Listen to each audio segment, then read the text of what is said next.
श्रोता प्रेमियों, मैं राम सागर शास्त्री आप लोगों के समक्ष रखने जा रहा हूं एक प्रसंग, नारंतक वध। देखिए, एक बार रावण के यहाँ गणांत मूल में एक बालक उत्पन्न हुआ। अतः अनिष्ट की आशंका से रावण ने उस बालक को नार व्यवहार के सहित समुद्र में फेंक दिया।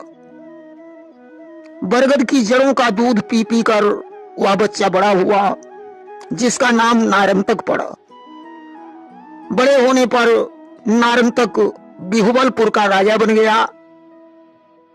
बिंदु प्रिया के साथ उसका विवाह हो गया और उसने बहुत बड़ी सेना बनाई।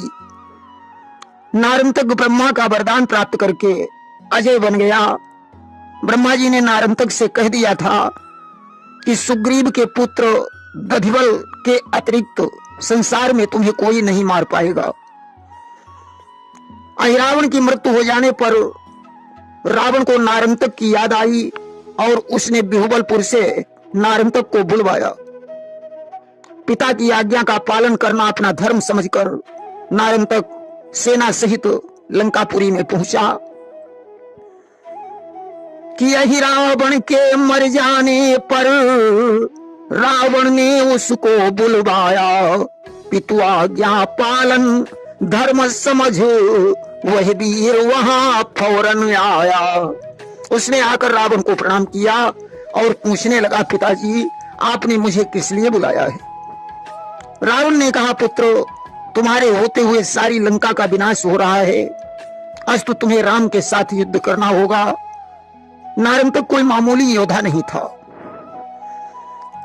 कि नारंतक विधि वरदानी था, रणधीर वीर कहलाता था, जिसके बल विक्रम के आगे योद्धा न कोई ठहराता था।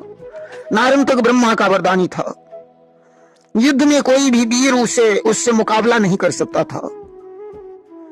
उसने राम के साथ कई दिनों तक घनघोर संग्राम किया कि परम बली सो जीत न जाई, अवहारे प्रभु करी विविध लड़ाई। नाना प्रकार से युद्ध करते हुए भगवान राम थक गए, परंतु नारंतक को नहीं जीत पाए। कि थक गए राम लड़ते लड़ते, मुख पर श्रम बिंदु झलक आए। बाणों पर सन सन बाण चले, पर विजय न उसको कर पाए। शाम को युद्ध बंद हो जाने के पश्चात भगवान राम विचार करने लगे कि आखिर नारंतक पर विजय कैसे प्राप्त हो सकती है। उसी समय वहां देवर्षि नारद जी आ गए। उन्होंने बताया, प्रभु नारंतक का वध केवल सुग्रीव का पुत्र दधिवल ही कर सकता है। वह धौलागिर पर्वत पर तपस्या कर रहा है। कि नारद के द्वारा हुआ गुप्त भेद जब ज्ञात, तभी कही सुग्रीव ने हनुमत से यह बात। जब देवर्षि नारद के द्वारा गुप्त भेद का पता चल गया तो सुग्रीव ने हनुमान जी से कहा, हनुमान, ब्रह्मा का वरदानी होने के कारण आज तक नारंतक पर विजय नहीं प्राप्त हो सकी।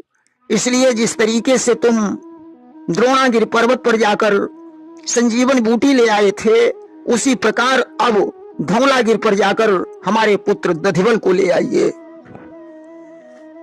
कि जैसे संजीवनी लाए थे, दधिवल को लाओ अब हनुमत। तब द्रोणागिरि पर धाए थे, धौलागिरि जाओ अब हनुमत। आज हनुमान जी ने भगवान राम को प्रणाम करके धौलागिरि को प्रस्थान कर दिया। उनके हृदय में एक ही गीत गूंज रहा था कि भगवान अपने दास को बलवान बना दे, बलवान बना दे। लेना है अगर काम तो अब शक्ति बढ़ा दे, अब शक्ति बढ़ा दे। मैं हूं सदा अपूर्ण, तू परिपूर्ण है सदा, परिपूर्ण है सदा।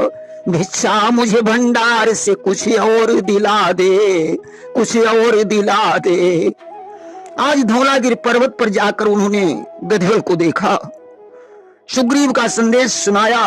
हनुमान ने कहा, लंका में युद्ध हो रहा है, आज तो नारंतक पर विजय प्राप्त करने के लिए तुम्हारी आवश्यकता है।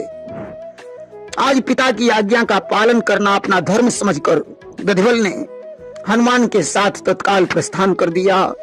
अस्तु नारंतक और दधिवल का घमासान संग्राम हुआ। ढप ढोल और शंखों के स्वर पृथ्वी दहलाए देते थे, बलवानों के गर्जन तर्जन आकाश हिलाए देते थे। आज नाना भांति से युद्ध होने लगा। आखिरकार नारंतक दधिवल के हाथों से मारा गया। नारंतक की पत्नी बिंदुप्रिया उसके मर जाने पर पति के सबके साथ सती हो गई। अब तो रामादल में जय जयकार होने लगी। जामवंत ने सुग्रीव से हंसकर कहा, लंका के युद्ध में तुमने तो किसी को भी नहीं मार पाया, परंतु मुझे प्रसन्नता इस बात की है कि कम से कम तुम्हारे पुत्र ने रावण के एक पुत्र का संहार तो किया। हनुमान जी ने दधिवल की बड़ी प्रशंसा की कि आप निश्चय ही प्रशंसा करने के योग्य हैं। दधिवल भगवान राम और अपने पिता सुग्रीव आदि को प्रणाम करके पुनः धौलागिरी पर्वत पर तपस्या करने के लिए चला गया। प्रेम से बोलिए वृंदावन बिहारी लाल की जय।